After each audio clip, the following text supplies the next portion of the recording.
"We'd act like we were the baby's mothers," said Jessica. "We would take care of them as if they were our own kids." But Lacey took it to a more extreme level than I did.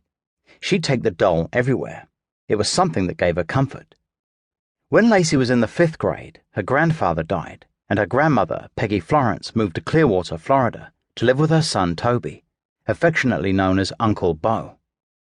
Lacey was devastated, as she had been very close to her grandfather. During the next few years, the 3 Spears children often visited Clearwater, staying at Uncle Bo's house. Lacey loved the beach weather and dreamed of one day living there. "We were all very close to Bo," said Rebecca. "He was a fun-loving guy who liked to live on the edge a little bit." Uncle Bo taught Lacey how to fish and scuba dive, and would take her for thrilling rides in his sports car. "He was a daredevil," said Rebecca, "and always exciting to be around." They also spent time on the Spears family farm in Scottsville, Kentucky, which had been in Terry's family for hundreds of years. At one time, his family had been so prominent in Scottsville that a road had been named in their honor. "Spears Road was named after us," said Rebecca, "because pretty much everyone that lived on that road had the last name of Spears."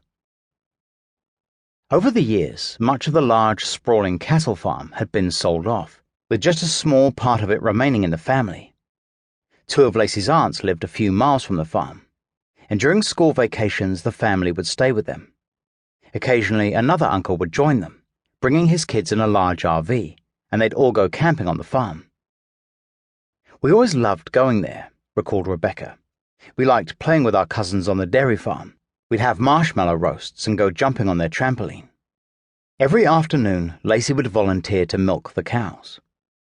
"She liked to go and help do the milking," said Rebecca. "It was a fun experience." In 1998, Lacey Spears started at Brookhaven Middle School, often sleeping over at Jessica Kyle's house. On her 12th birthday, Lacey told Jessica that it was time to stop playing with dolls and to grow up. Lacey was a good student and seemed eager to please her teachers, always handing her work in early. She was a popular girl and was given the nickname Lacey Bug. Late one night, Lacey arrived at the Kyle house in a terrible state. She told Jessica's mother, Lisa Kyle, that she had been molested by a relative and was too afraid to go home. Lisa was so concerned for Lacey's welfare that she immediately reported it to the Alabama Department of Human Resources, DHR, but there is no record of any subsequent investigation. For the next several weeks, Lacey moved into the Kyle house and even started calling Lisa Kyle Mum. Jessica would later tell police that Lacey had claimed that she had been sexually assaulted by relatives and was scared as a child. Lacey also complained of abuse to her parents' neighbors, who frequently provided sanctuary for her over the next few years.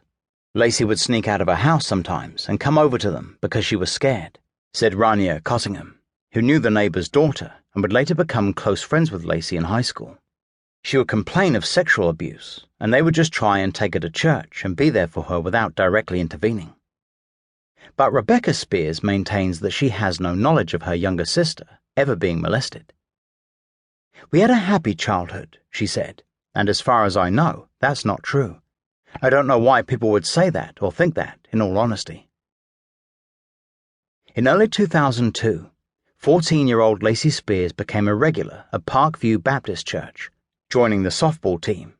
At the weekly practice, she befriended Paula Sandlin, who was then 47.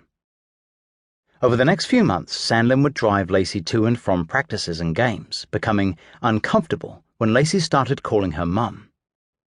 She also was disturbed by the fanciful stories Lacey told her, which became increasingly far-fetched as the weeks went on.